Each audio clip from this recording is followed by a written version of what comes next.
সোনারগাঁয়ের Panam city ঘুরে দেখার পর সেখান থেকে বেরিয়ে একটি অটোতে করে চললাম বড় সর্দার বাড়ি ও কুটির শিল্প জাদুঘর দেখার উদ্দেশ্যে। 5 মিনিটে পৌঁছে গেলাম লোক ও কারুশিল্প ফাউন্ডেশনের প্রধান গেটে।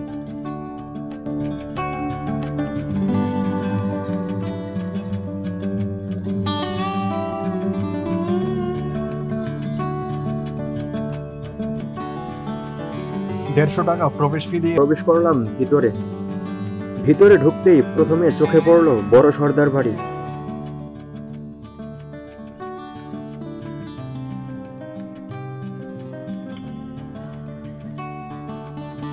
বাংলার প্রাচীন রাজধানী শহর সোনারগাঁয়ের প্রাণকেন্দ্র, নান্দনিক স্থাপত্যের অনন্য নিদর্শন বড় সর্দার বাড়ি। মুঘল আমল ও ব্রিটিশ শাসন আমল থেকে 600 বছরের পুরনো ঐতিহ্যের ধারক এই বড় সর্দার বাড়ি। এই ভবনটি নির্মাণ করেছিলেন ঐশ্বর্যকান্ত সাহা সর্দার নামে একজন হিন্দু ব্যবসায়ী। তার নাম অনুসারে ভবনটির নামকরণ হয় বড় সর্দার বাড়ি।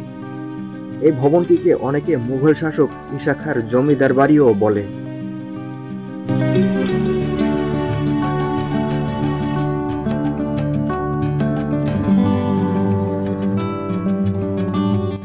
ভবনটিতে মোট 85টি কক্ষ রয়েছে। নিচতলায় কক্ষ রয়েছে 47টি এবং দ্বিতলায় কক্ষ রয়েছে 38টি।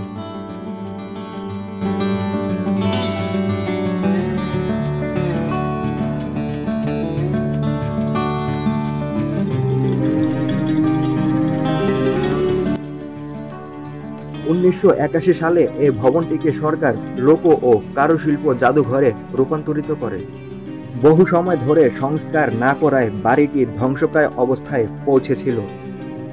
পুরনো ঐতিহ্যের কথা বিবেচনা করে বাড়িটিকে আদিরূপে ফিরিয়ে আনতে সরকার 2012 সালে সংস্কৃত বিষয়ক মন্ত্রণালয় এবং দক্ষিণ কোরিয়ার ইয়াংওয়ান কর্পোরেশনের মধ্যে চুক্তি করে এবং 2016 সালে এর সংস্কার কাজ সম্পূর্ণ হয়।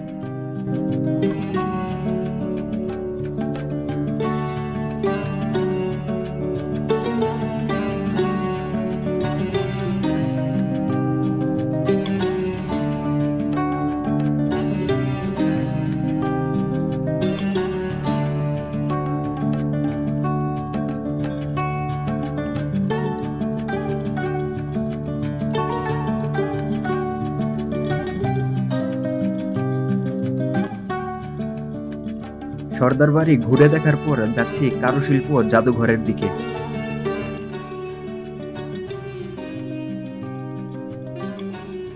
এখানে এসেই প্রথমে দেখতে পেলাম বাঁশ দিয়ে তৈরি একটি ঘর, আর প্রদর্শিত করা হয়েছে গ্রামীণ মানুষের দৈনন্দিন কাজে ব্যবহৃত বিভিন্ন ধরনের জিনিসপত্র। এরপর প্রবেশ করলাম জাদুঘরে।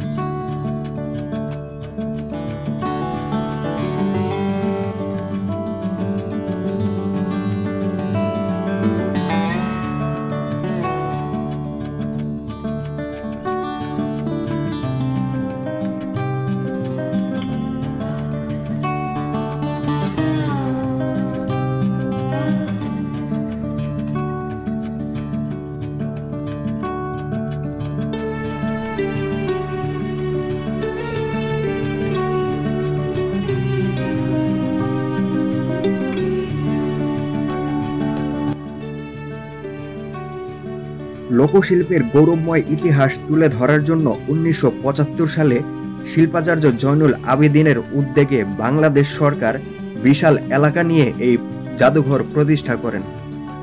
এই জাদুঘরে ফুটিয়ে তোলা হয়েছে আবহমান গ্রাম বাংলাকে। এই জাদুঘরে স্থান পেয়েছে গ্রাম বাংলার ঐতিহ্যবাহী নানা রকমের জিনিস।